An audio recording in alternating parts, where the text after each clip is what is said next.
Hello and welcome to our fourth lesson on the Cold War.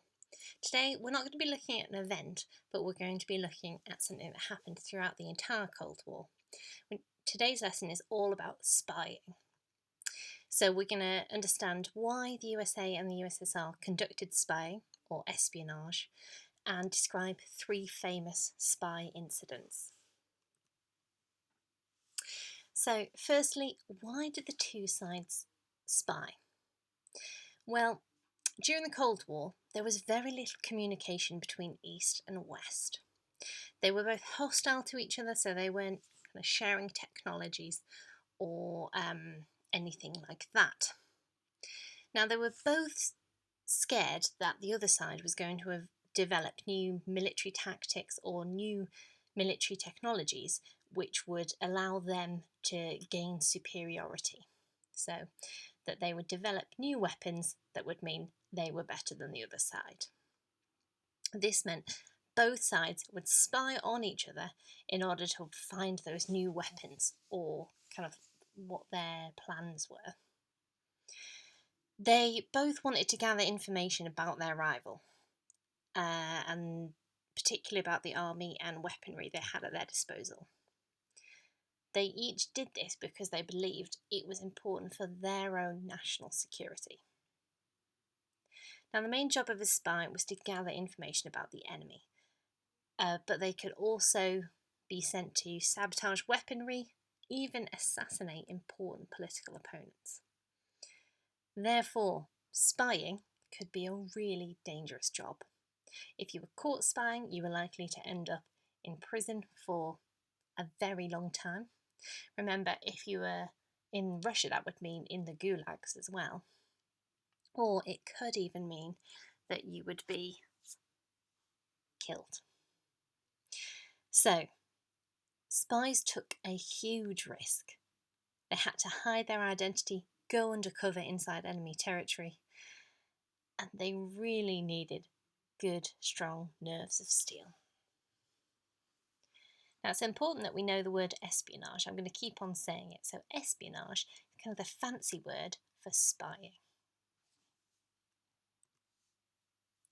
So, who were the spies?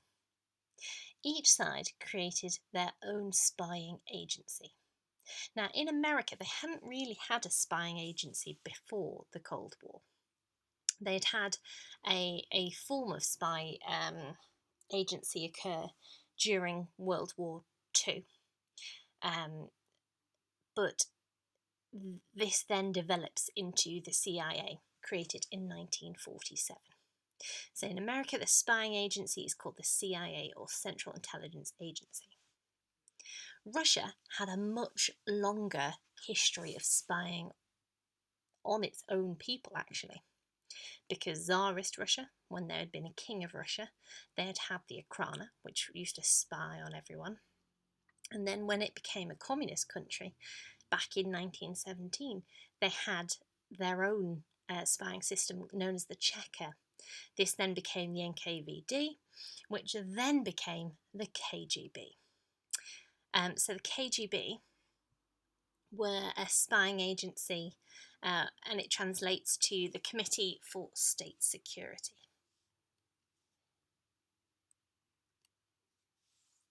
So now I'm going to start talking you through some famous spy incidents, and we're going to start with the Manhattan Project. Now, the Manhattan Project was at the end of World War II, and it was a secret American project to develop nuclear weapons.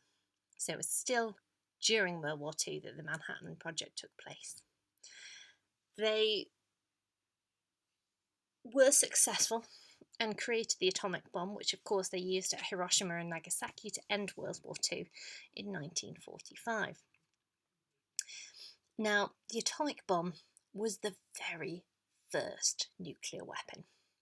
It was utterly devastating, and the fact that it managed to end World War II shows you the power of intimidation that this bomb had. So it was kind of like the Americans' trump card. As World War II was ending, they needed something with which to intimidate the Soviets and show that they couldn't be pushed around. The problem was that the Russians very quickly found out about the Manhattan Project.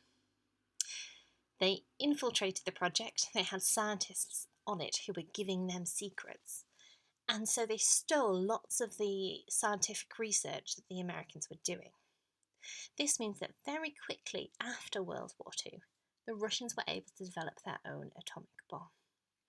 So, although the Americans had it for 2 or 3 years before the Russians, because of the Russian spies within the Manhattan Project, very quickly the Russians also got the atomic bomb. Now we're moving on to some British spies. So the most famous spies of Britain are the Cambridge spies.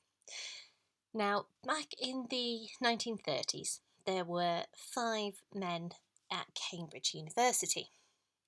Now, these men were from elite backgrounds, so they were part of kind of the rich upper classes of Britain. And during their time at Cambridge, they were approached by Russian agents and they were recruited into the KGB. They all had communist sympathies, so they joined up and they believed that communism was the only way to stop fascism, so the right wing, Hitler and things. Because they had such good contacts, because they went to Cambridge University, these 5 men were able to climb their way up British society and into really important positions within the British government.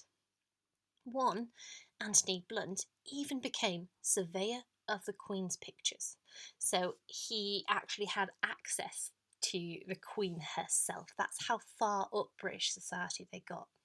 Kim Philby, who was kind of the main spy, he was incredibly important within MI5, the British intelligence service.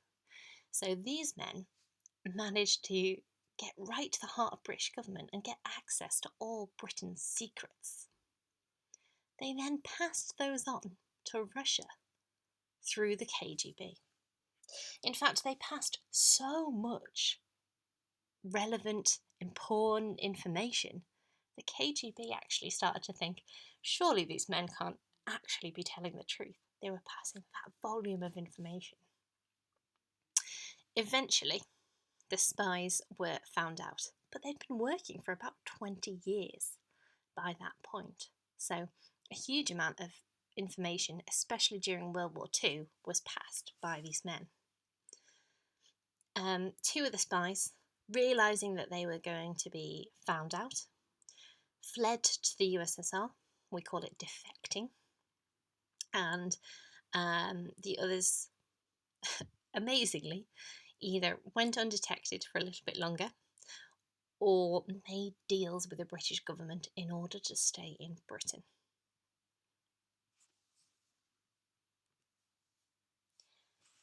Now we've got an American spy.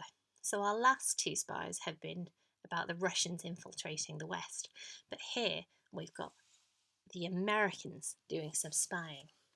So think back to your lessons on the Berlin Wall and the Cuban Missile Crisis. In the early 1960s, Cold War tensions were really ramping up. Things were getting much worse between the USA and the Soviet Union. They were made even worse by the U-2 incident. Now, America sent a U-2 spy plane over Russia, over the USSR. And the idea is that it would fly over, it would take lots of pictures of the USSR, and then they'd be able to work out the USSR's kind of military capabilities. However, when Gary Powers flew over in 1960, his plane was shot down.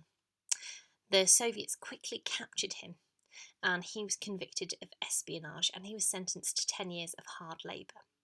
So imagine going to one of those Russian gulags. That's where he was sent. Despite the fact that he had really horrible interrogation techniques used on him, he never actually gave any American secrets to the Russians. And consequently, he's actually recently, posthumously, that means after his death, been given a military honour by the Americans. Now, this caused a huge incident when Gary Powers was shot down because it was proof that the Americans weren't really playing fair. If we look at the date 1960, that's 1 year before the Berlin Wall has been created. So it kind of showed the Soviets that the Americans and the West wasn't to be trusted, and hence it helped justify the building of the Berlin Wall. Now, Powers was released after 2 years in a prisoner exchange with a Soviet officer, Rudolf Abel. So the Americans gave a captured Soviet officer in return for the Russians giving them back Gary Powers. If you'd like to learn a little bit more about that, I suggest you watch the film Bridge of Spies, which is all about that prisoner release. Now, all of this spying that I've talked about this lesson has been Cold War spying, but actually the legacy of this Cold War spying is still happening today, so there's still spying going on. As technologies change and new ways of spying and interfering in other countries are always being created. So you may have recently heard of the Novichok attack in Salisbury, where the Russian government tracked down an ex-Russian citizen and murdered them.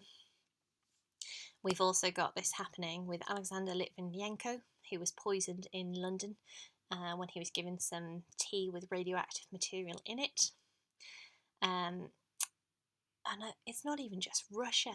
Increasingly, we're worried about the Chinese government spying on Britain.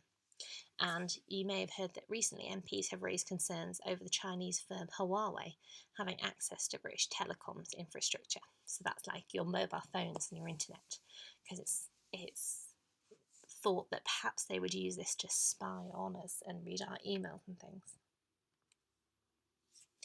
There's loads of really good spy dramas, so if you've enjoyed this lesson, I do suggest you go and follow some of these links here to tell you a little bit more about it.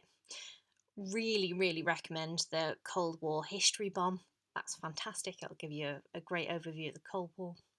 And also do follow the extra task I've given you this week, because the Spying Museum in America has lots of cool ideas for you to do during lockdown. So have a little look. Have fun!